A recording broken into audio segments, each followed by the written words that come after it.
Well, new at 11, a Clovis teen and YouTube star is now at home and recovering after getting hit by a car while riding an electric scooter.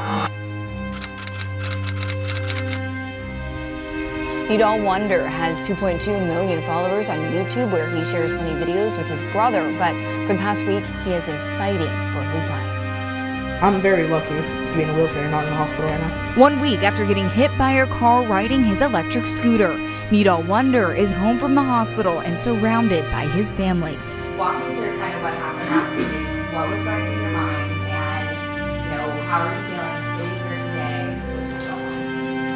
So, walking through last week, got a call from my son who was driving past the accident, and he just said, was hit by a car. And I knew he wasn't joking, because it kind of,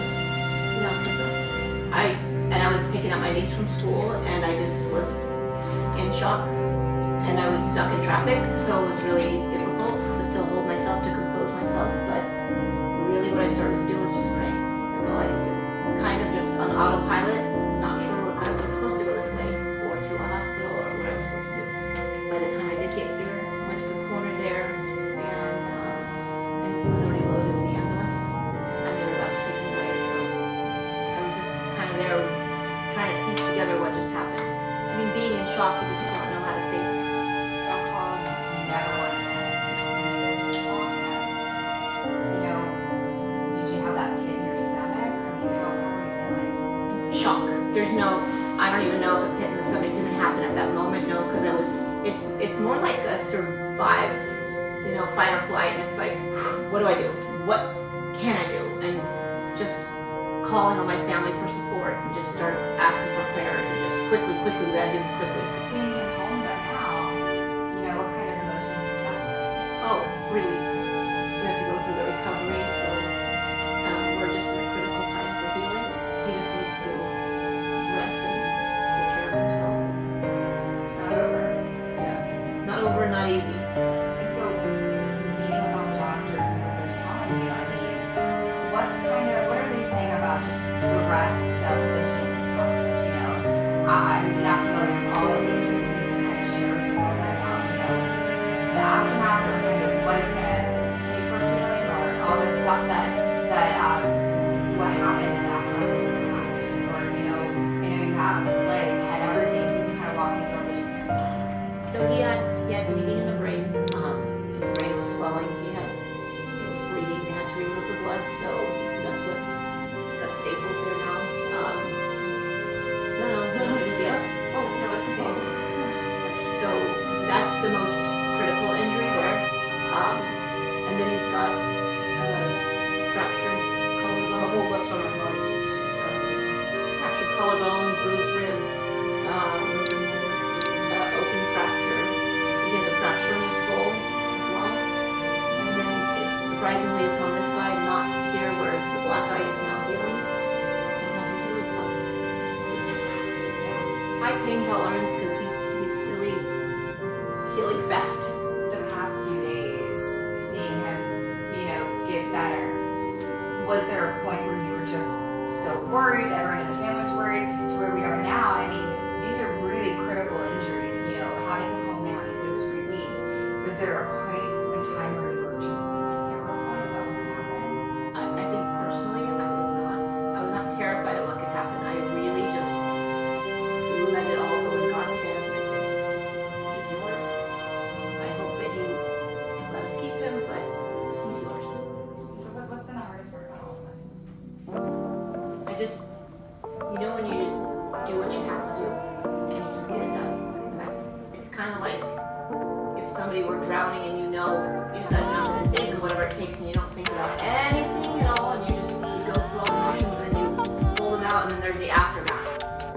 So you don't feel like, you just do what you have to do in that moment. It's all like, oh, what just happened? Now think about it. Now we can go over it. He's a fighter. I mean, they had him sleeping through the surgeries, kept him asleep, he had a breathing tube on, and when he would wake up, he would start fighting. He was ready to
doing it for so many years that it's just like a daily habit for me. And your mom talked about kind of being relieved that you're home now. Do you feel relieved? I think she's relieved because she knows that I'm happier now, not being in the hospital, but she likes to see me happy. So I think it feels really good to see me happy. Because she knows I don't have hospitals. And you mentioned you have a lot of injuries. Are you in pain or are you? No, actually, the day of the accident, I went and they like put me to sleep for like 5 days.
Impact every day to, not be. I'm gonna try to get a little bit more active every day and try to push myself to be stronger, to get my leg up faster. Because they said I couldn't walk for like 6 weeks until I get faster. Yeah, probably. I guess I'll have to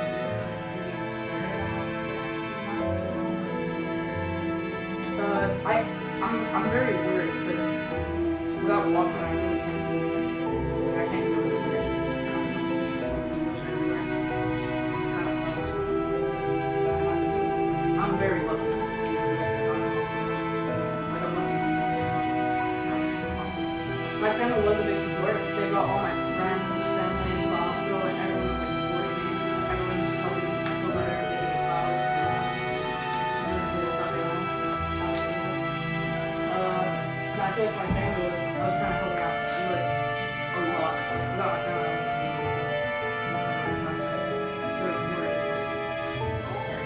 I'm 13. A lot to go through.